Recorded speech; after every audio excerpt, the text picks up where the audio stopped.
Blessings BookTube. This is a pastiche review. In the pastiche reviews, I take a work of art and I invent a new scene or poem or episode for it in order to convey to you some of the themes and characters and plots and settings and symbols and style of the original.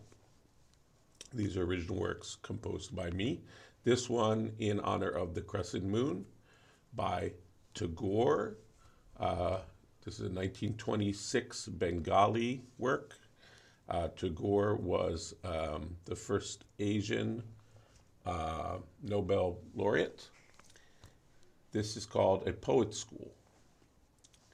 From questions that have often been put to me, I have come to feel that the public claims an apology from the poet for having formed a school, as I in my rashness have done.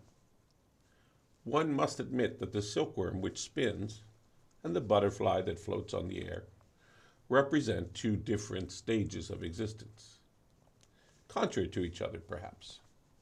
The silkworm seems to have a cash value credited to its favor somewhere in nature's accounting department, according to the amount of work it performs, but the butterfly is irresponsible.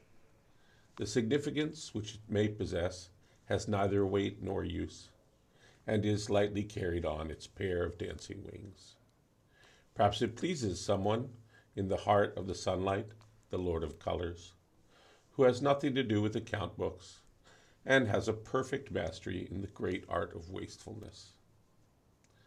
The poet may be compared to that foolish butterfly. He also tries to translate in verse the festive colors of creation. Then why should he imprison himself in duty? Why should he make himself accountable to those who would assess his produce by the amount of profit it will earn?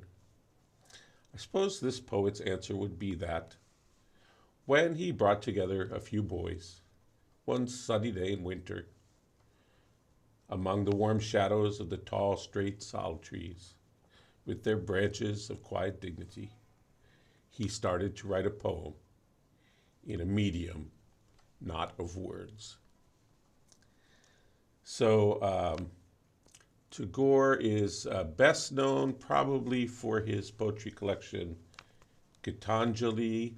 I remind listeners that his poems were often songs. They were sung.